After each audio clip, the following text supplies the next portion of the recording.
I got a bird. Yeah. Can you show it?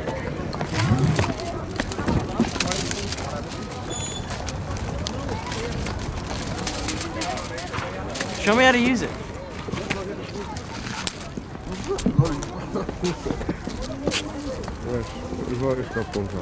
Oh, you gotta turn it on. You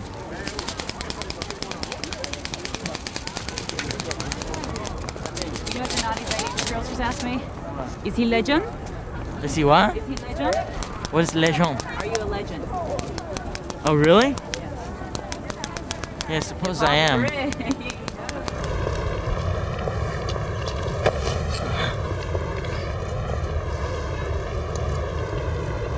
Oh, Basketball Diaries. Let's talk about that. Okay. So, tell me who's in the movie and a little bit of what it's about. Lorraine Bracco plays my mother. Bruno Kirby plays my perverted basketball coach. I said Lorraine Bracco. Marky Mark plays my best friend. James Mario. Patrick McGraw. Michael Imperioli. Juliette Lewis has a cameo as a prostitute, heroin addict.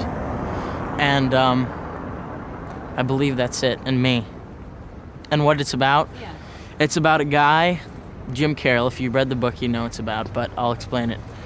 It's about a young guy who is on a basketball team, who's a writer and a poet, and he starts to get involved with heroin, and it starts to control him, and he gets kicked out of school, starts to live on the streets, and then he meets a young dog and falls in love with the dog, and they run away to Paris together, and that's why I'm here. This is the Paris scenes. No. Stop it. I can't use that. What I think of Paris, I think it's like New York, except that it's a lot older and a lot more beautiful than New York, but it sort of has the same sort of feeling to it.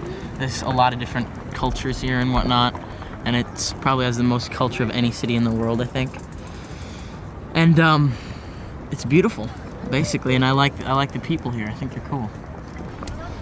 I'm not sure where we are exactly, but that right there is the Eiffel Tower. And it's sort of foggy. See the mist up top?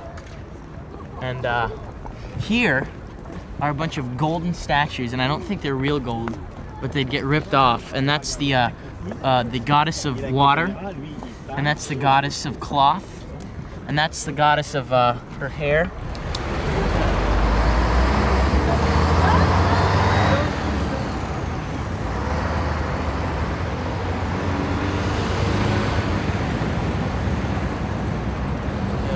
Okay, this is the famous Louvre Museum, probably the best museum in the whole entire world. And here is home to the Mona Lisa, Venus de Milo, and millions of Egyptian artifacts and whatnot. And you know what I hear? This is confidential, but the Mona Lisa here isn't really the Mona Lisa. Supposedly some guys really stole it, and it's like a replica because they have it like this behind this little thin piece of glass, and then I could have just gone in there and taken it home, put it under my jacket. Supposedly it's in some rich guy's living room, but I'll believe it just for the sake that I have the same name as Da Vinci. So yeah, this is cheerful, isn't it? I feel like Jim Carrey. I was gonna say you remind me of Jim Carrey. And this is a gift from Egypt, brought here in 1601 by the ambassador Howling Tzuok, and he gave this to the Parisians, and it symbolizes fertility. That is a very famous French palace. It's where a lot of famous people go, and it's just a nice place to hang out. If you want a cup of coffee, a donut, a little crepe, some fromage, and tomate. Framboise and all that stuff.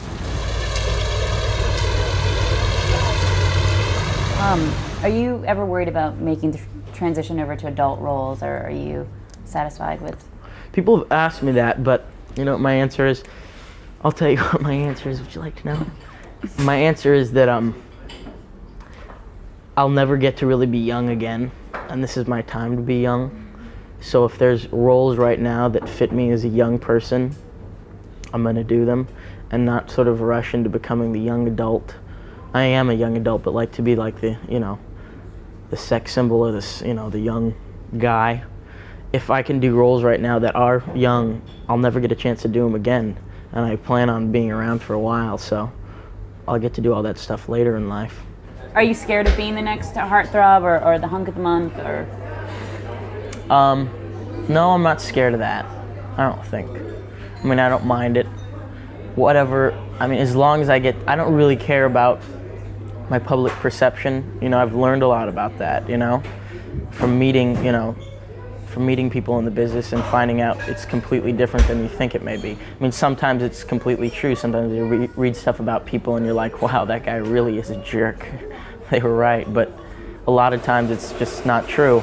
I've sort of learned not to take it so seriously and not to really give into that, you know, not to be depressed about it, because I'm going to get to do what I want to get to do, and that's work, and that's all that really matters for me. Do you have any sort of older mentors that you look at, or their careers that? There's plenty of people.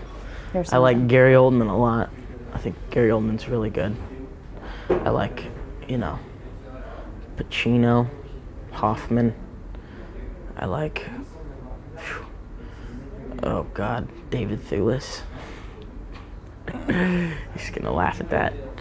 Once you did Quick and the Dead, that kind of took you out of the running? For what? For Interview with a Vampire? No, I didn't get Interview with a Vampire. I went up there to meet him and I didn't get it. Is that something that you wanted to do? Yeah. Okay. Basically, I went up there and I went to New Orleans and I met him and I said, yeah, I'd like to work on this movie. Because it was with Brad Pitt and I like Brad Pitt. I think he's a good actor. Do you have anything in the future or any chance in the future that you'd want to do that or direct a film or? I want to direct. Someday I want to direct. No, I don't. I think acting for now is taking enough of my time. And if I meet some other people and sort of want to get involved in writing or, you know, co-producing or something, that may come up. I'm sort of open to that.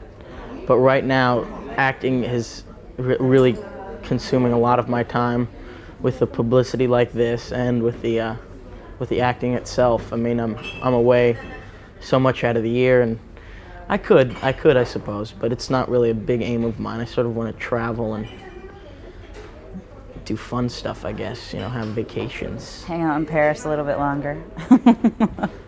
That's fun. Yeah. So I'm gonna tell the truth, I have to be honest. I don't live anywhere around here, but this is for the sake of MTV. Goodbye, thank you. I'll just be walking down here and then I'll walk back later. See ya. Get back here. Au revoir.